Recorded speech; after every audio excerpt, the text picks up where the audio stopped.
Our next speaker today is Andrew Chaifetz. This driven young man is the founder and CEO of NoteBowl, an educational technology company here in Arizona.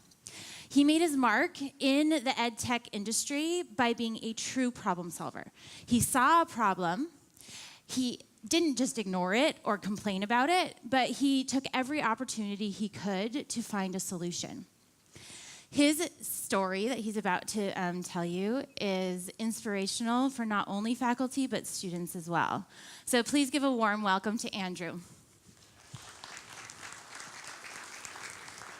Thank you. Thank you. Awesome. Well, thanks everyone for coming out today to the SCC Tech Talks. I'm so excited to be able to talk about creating an EdTech startup in college. But before I get started on talk, I want to tell you a little bit about NoteBowl and what's NoteBowl all about.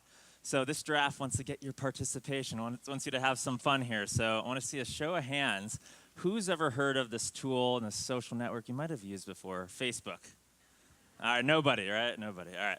And then you might have used this tool in a classroom before. Have you ever used Canvas before? Canvas Learning Management? Yeah, some of you? All right, cool.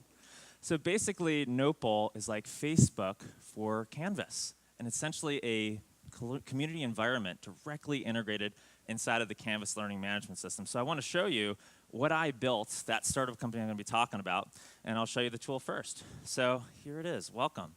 We have, for the first time, a community feed and a news feed, a Facebook-like feed, inside of your classroom environment so that you can be able to have the students, not only you making announcements, normally you might make an announcement on Canvas, students aren't able to do that. But now with NoteBowl, they can. And it allows them to participate just like they're in a natural classroom environment. In class, we just had you raise your hands. Students raise their hands all the time. They always ask questions in class, but they can't organically, on their own, ask a question in class online. And so this, for the first time, is allowing them to be able to do that. And what it really opens up an opportunity for is for online classes that don't have any in-person experience. They don't have the ability for students to collaborate and talk to one another, make friends, and develop relationships and network with one another. That's what college is really all about. And so for integrating NoteBowl, we really, the problem was, trying to find that ability to do that, and that's why I created it at University of Arizona. And so with the bulletin, what you can do here is you can simply just post, you can share an update, you can embed a video from YouTube, you can share anything that's interesting to you and that you think that class would find interesting for themselves.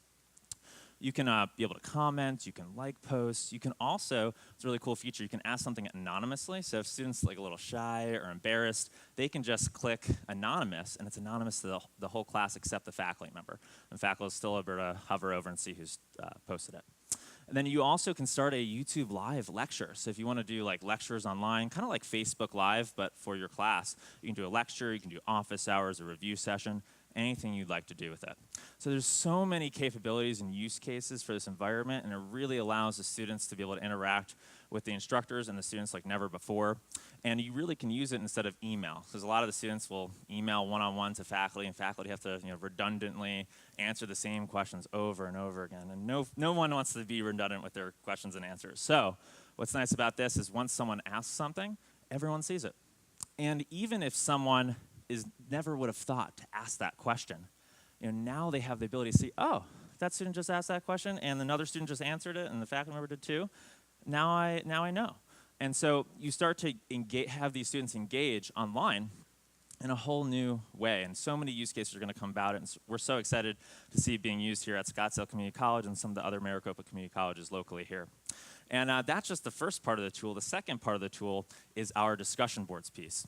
And the main difference with this discussion boards piece is the ability to have essentially a social media-like, just like that bulletin that I just showed you, but essentially a social media-like discussion area where you can set metrics for the students. So you actually can set the number of posts and comments and word counts and either require or recommend those word counts for each student. So when they submit their discussion board posts on a topic, you can see if they completed it or not.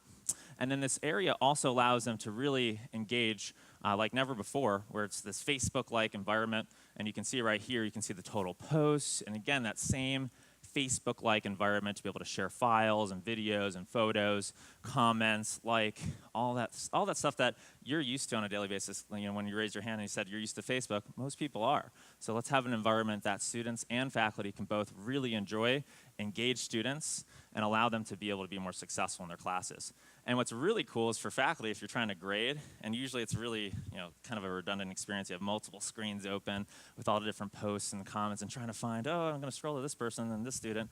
Now with NoteBowl, we solve that problem. We put it in one preview area. It makes it visually beautiful. You can see all the posts for each student. So we're viewing Ashley Riley's right here. You can see all her posts. You can see all her comments, and we clicked on comment 3, and you can actually, it highlights the comment right in line.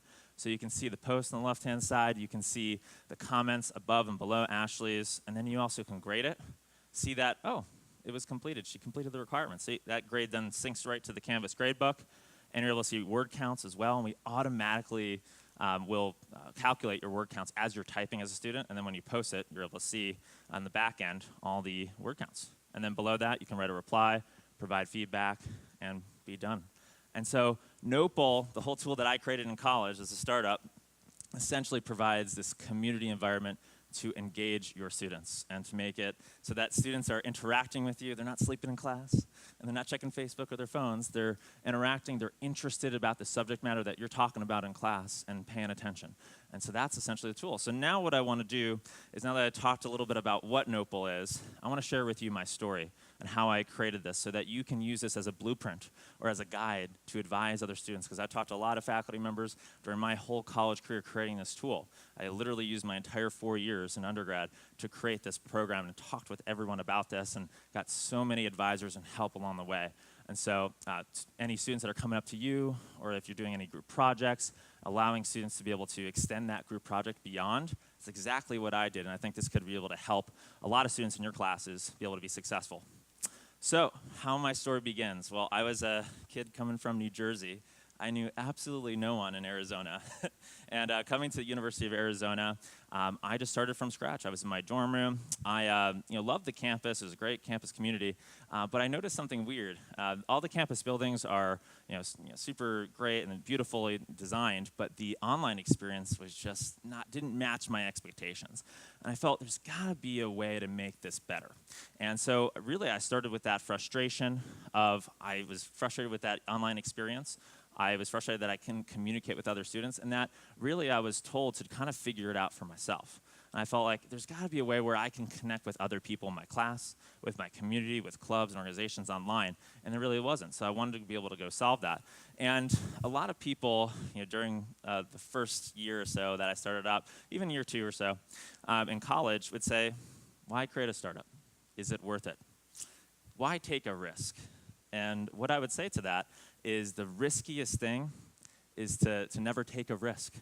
And ultimately, the way my mindset, and what I would advise anyone or any student or faculty member that's creating something from nothing, is the worst, think of the worst case scenario that could happen. I fail, right? I fail. That's the worst case scenario. But by failing, I'm growing. I'm having all these experiences. I'm developing myself. And by the time, if the worst case scenario, I fail in my junior year, once I get to my end of my college career, if that happens, I'm going to be far ahead most students that are applying to go to jobs. And employers want to see people that have multiple different experiences that they have during their college career.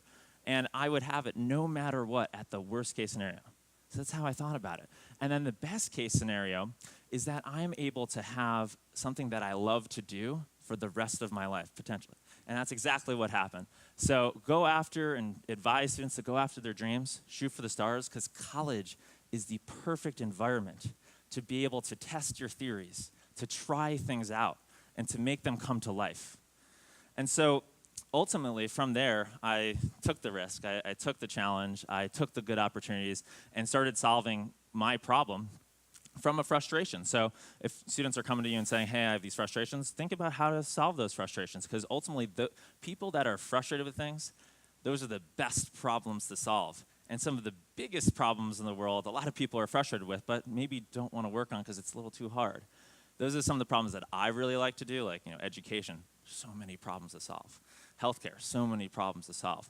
So I really think solving with frustrations and also talking to other people about their frustrations.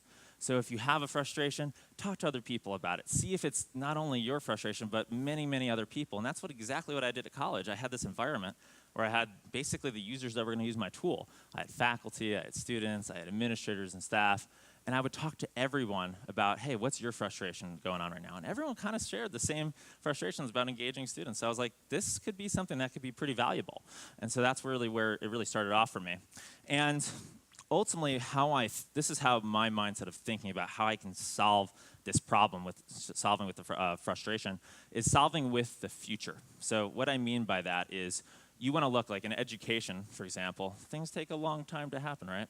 It could take 5, 7, 10 years for technology that comes out in the marketplace that's a new market technology to come to education. So I looked at 7 years ago when I came up with the idea for NoteBowl, I looked at Facebook and Twitter and LinkedIn and all these different designs that had these type of social interaction and social networking capabilities. I was like, this is gonna happen in education, just a matter of when.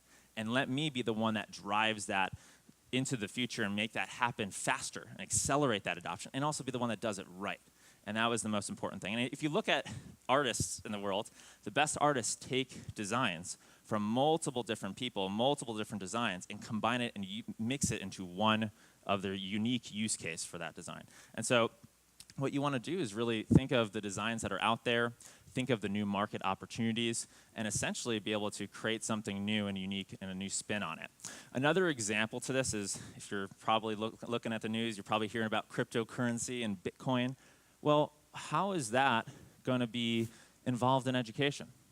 If you're thinking about new market opportunities, you're trying to think of how to solve for the future and how to make a new startup or new platform, you want to think of what is coming out right now and how is that going to affect the future market that you're trying to solve for in education.